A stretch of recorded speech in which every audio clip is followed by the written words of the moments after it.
po papayag na maghihiring-hiringan kayo dyan at I will have you arrested. I Naku, promise. patay. Kahit na senador ka, kahit na sinasabi mong matanda ka na, ilang taong ka na sa Senado, try Patay. me. Magpahiring ka ng Blue Ribbon ulit. Magpahiring ka. I don't care kung dati kang Senate President, dati kang Speaker of the House, I don't give up. Patay. Oh, alam niyo po ba sino yung tinutukoy doon? Si Cayetano po. Eh baka mamaya magulat tayo pag nagpahiring yan si Cayetano. Biglang ipaaresto yan ni Erwin Tulfo. Diba? Wala kasi yan sa matagal ka na sa Senado. Wala kung dyan ka na tumanda sa Senado. Wala yan sa ganun. Basta mali yung proseso mo, yung kapalpakan mo na yan, yung ginagawa mong kapalpakan, eh, magigisa ka talaga ng baguhan, di ba? Oo, eh, tangina mo talaga, Alan Peter Cayetano. Eh, dapat lang sa'yo, no? Dapat nga, pinaaresto na to kasi yung kanilang hearing po dyan sa Senado, invalid naman po yan eh. Sana makita naman natin sa news, no? Na Alan Peter Cayetano, pinapaaresto na ni Erwin Tulfo, pinapakontempt na. Diba? Kasi nakagawa na ng pagkakamali, mga pre, no? Ay sana naman yung pagkakamali na yon eh aksyonan na, 'di ba? Para hindi naputularan ng iba pang DD-shits, 'di ba? Ng iba pang mga kulto ni Digong, ng mga senador, mga tarantadong mga hinayupak. Oh, 'di ba? So, 'yun Oh, eh nanggigigil po si Erwin Tulfo dito kay Alan Peter Cayetano, mga pre. Kasi masyado na pong bida. Oh, tarantado, 'di ba? So, ito po yung ating bibigyan ng counter reaction ngayon. Pero syempre, bago po tayo magtuloy-tuloy sa ating reaction, ayan, huwag kalimutang mag-like, share, subscribe para naman po maging updated po kayo sa mga uploads po natin. Ayan. At may TikTok po tayo dyan, may YouTube channel po tayo dyan. Ayan. Kalimbangin na lang po yan. Ayan. So, tuloy po tayo dito sa ating topic, mga pre. Talagang papahuli kita.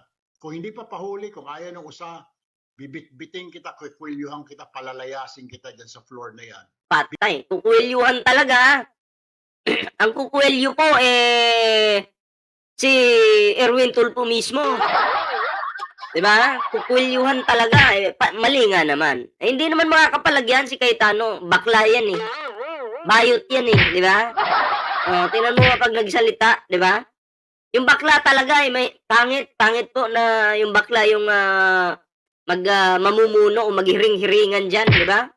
Ang kakampihan lang ng katulad ni Cayetano, yung mga yung mga talagang anak ng demonyo.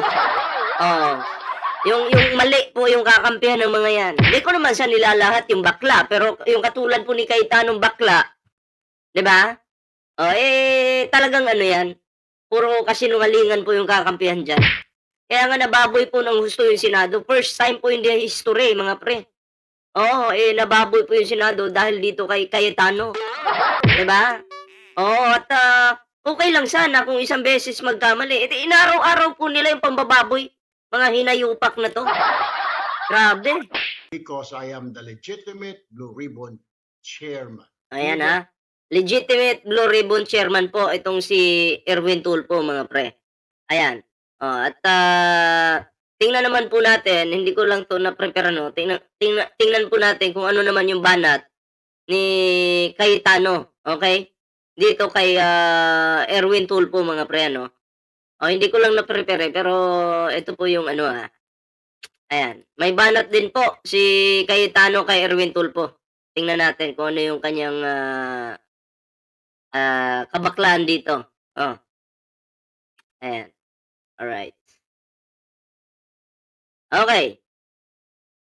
During martial law, even during the abuse of arrest, kaliwat kanan at yung mga torture, wala pong high official na nagsabing, kwekwelyuhan ko yan, ako mismo, arrestuhin ko yan, etc. So, it's... Wala. Iba yung panahon ng martial law. Iba ngayon. Diba? Kasi sa panahon ng martial law, makinig kang putang ina mo ka, sa panahon ng martial law, yung mga senador noon, hindi naman ginawa yung ginawa mo ngayon. Hindi naman nila ginawa noon yung ginawa mo ngayon. Bakit sa panahon ba ng martial law, nagkaputukan ba dyan sa Senado? May drama ba sa Senado? Tarantado ka.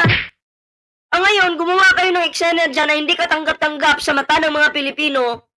May putukan pa dyan, may pahiring-hiring pa kayo dyan. 'Di ba? Na hindi naman, invalido naman yung inyong hearing. Yung hearing na yan, hindi naman po nangyari sa panahon ng martial law. Tanga ka ba, Cayetano? 'Di ba? Yung ginawa mo ngayon, walang gumawa niyan sa panahon ng martial law. Tarantado. Huwag kang kupal. Diyan pa lang, sunog ka ng hayop ka. It's incredible that you'll have a human being speaking like that. Each house may determine the rules of its proceedings. So kung titingnan mo ang rules natin, yung officers po, yung secretary, yung sergeant at arms, Senate President pro tempore at Senate President, 13 ang kailangan. Kasi all members. So, Sige. ang Constitution ay nagbibigay ng power sa rules at sinasabi po dito sa dalawa na kailangan 13. So, kung walang 13, hindi kayo tunay. Wala nga 13. 'Di ba? 11.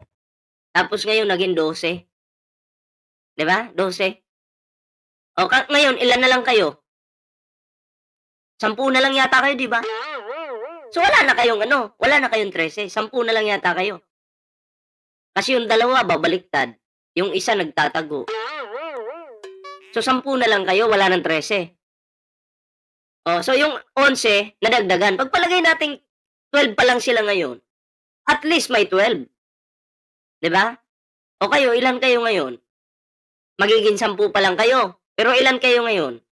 11 yata, 'di ba? Kasi si Bato nagtatago.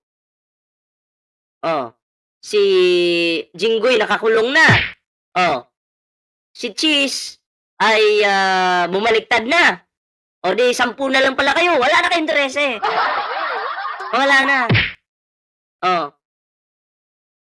Yung 11 nadagdagan ng isang cheese. So naging 12. So kayo ngayon 10. Ang tanong dito, 13 pa ba kayo ngayon? Wala na, 'di ba? Plus eto pa, may isa pang babaliktad, magiging 9 na lang kayo. Bago ka magsalita niyang bakla kang hayop ka, siguraduhin mo 13 kayo. Wala na kayong 13, 10 na lang kayo. Yung kinakalaban niyo 12. Tarantado talaga. To yung hearing ni Wala. Basag ka dito.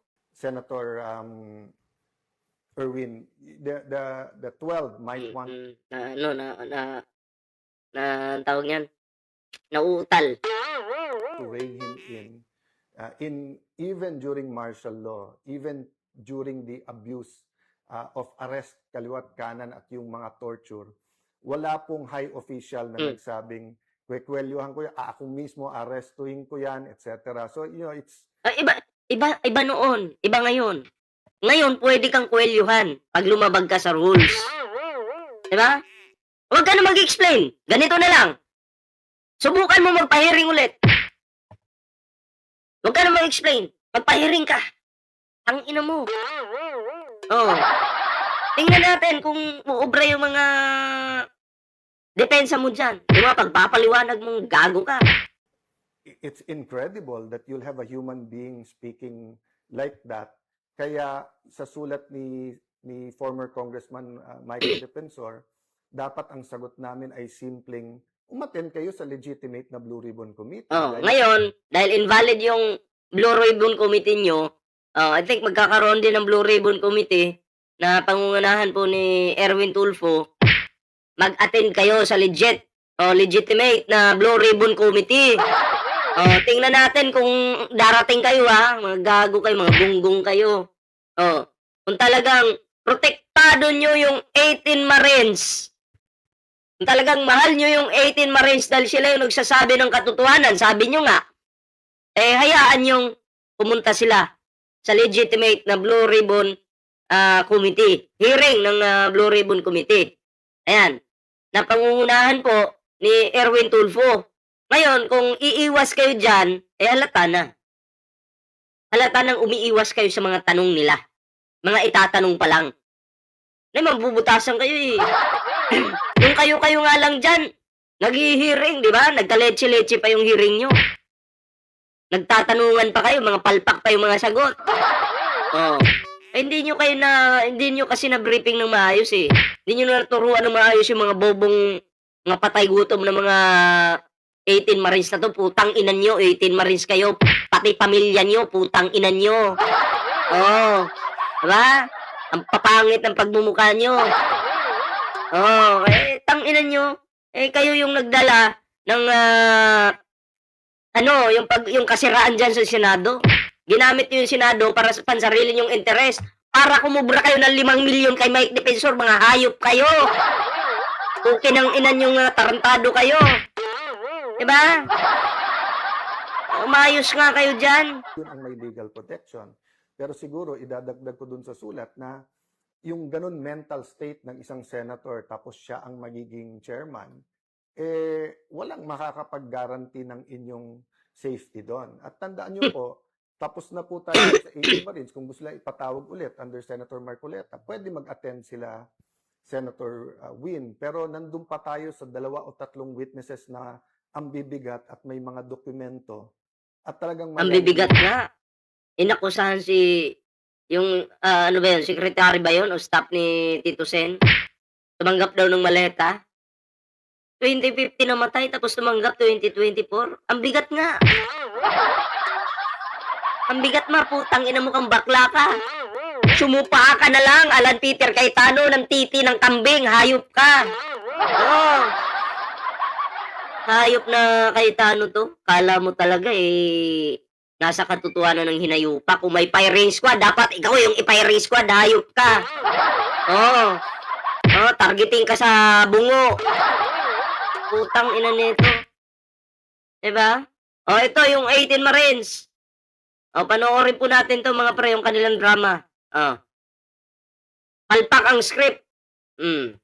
Ako po, sir, kay dating Senator Trillanes, nakapag-deliver din po ako doon ng 2 beses Oh, dalawa. sa residence niya. Folder o maleta? Yung una po naming dineliver doon, sir, ay paper bag. Paper bag. Tapos, kasama ko po noon si Paul Estrada. Paper bag. Hindi po ni Kong Saldi. Yung pangalawa po, 6 na malita. 6 na malita yun. Kasama ko na po si Mark Tiksay. Paper bag, yung una. Pangalawa, 6 na maleta. Okay, dapat kinlaro nyo, ano ba laman ng maleta? Baka mamaya damit o ano. Kasi ako, tumatanggap din po ako ng maleta. Oh, bumibili din po ako ng maleta. Oh. Paper bag, tapos 6 na maleta. O sige, tuloy mo lang. Yung EA din po yan ni boss. Go ahead Ako po, po. sir. Nakapag-deliver po ako kay Senator Trillanes sa 86 Security Ojeda. Ay, sorry, sir. Sa 86 Security Ojeda Street sa Quezon City. Eh, ano ba yung saan ba siya nag-deliver nung una? Balik nga muna natin saglit. Ako po, sir, kay dating Senator Trillanes, nakapag-deliver din po ako doon ng 2 beses sa residence niya. Folder o maleta? Yung una po naming dineliver doon, sir, ay paper bag. Paper bag. Tapos, kasama ko po noon si Paul Estrada, Mm. yung EA po ni Kong Saldi. Yung pangalawa po, 6 na malita. 6 na malita yun. Kasama ko na po si Mark Tiksay. Yung EA din po yan ni boss. Go ahead Ako po, po. sir. Nakapag-deliver po ako kay Senator Trillanes sa 86 Security Ojeda. Ay, sorry, sir. Sa 86 Security Ojeda Street sa Quezon City. Kumbaga, ano na Magdalo yun? Headquarters po ng Magdalo yun, sir. Anong dala mo ulit nun? Yung una ko pong dineliver doon, paper bag na malaki, siguro nasa 5 to 10 m yung laman ng po, sir. Ako rin po mismo yung nagbuhat, no? And then pangalawa? Tapos yung pangalawa po, 6 na po na maleta. 6 na po? 6 piraso. 6 na po. Okay. 6 na. 6 piraso okay. na maleta po. Sa residence niya. Sa 86 Security Ojeda Street sa Quezon City. Oh, di ba magkaiba? Magkaiba. Palpak. residence, tapos dito sa second script, may ibang lugar na binigkas. Oh. Hindi magkakatugma-tugma. Diyan pa lang, wala na. Nasa katotohanan nga talaga kayo. Oh. Yan, daming mga nauto ng mga putang inang mga DDS. Oh. Mga DDS na hinihimod yung itlog ni Digong at tae ni Digong kinakain. Oh, pasintabi po sa mga kumakain dyan, ha. Tanginan nyo. Dito pa lang yung script. Hindi ginalingan. Oh. Eh, dapat naman, pare-pareho sana yung lugar. Diba? Pare-pareho sana yung lugar. Tapos dito po, paper bag. Yung sinabi niya, walang sinabi kung magkano yung pera na laman. Pagdating po sa second script, dinagdagan. Eh, tamo ha? Oh, tingnan nyo. Tapos yung pangalawa po, 6 na po na malita. Ito. Deliver doon, paper bag na malaki, siguro nasa 5 to 10 M yung laman. Oh. Siguro, nasa 5 to 10 million yung laman. Hindi po siya sure. Ang pagkakaalam ko ang isang kilong pera, 1 million pesos yan. Tapos siya, hindi siya sure. Siguro nasa 5 to 10 million. Okay lang sana siguro, nasa 5 to 6 million or di kaya 9 to 10 million. Kasi, kaunti lang yung yung pagitan Pero 5 to 10 million, di ka sure? Wala na. Oh, galing mong gumawa ng kwentong hayop ka. Tarantado. Kasi syempre, kung ipapadeliver sa yung pera, ganito yan. Oh. Oy, i-deliver mo to pera to. Nasa 10 million to, hindi pwede mabawasan to. I-deliver mo siya ngayon. Diba? So, alam mo na 10 million. Ngayon, kung ipapadeliver sa'yo yung bag na yan, kasi hindi sa'yo sinabi yung laman, posible rin. Na hindi sa'yo sinabi kung anong laman nun. Ngayon, pagdating sa hearing, bakit alam mo na pera yung laman nun? Sige nga.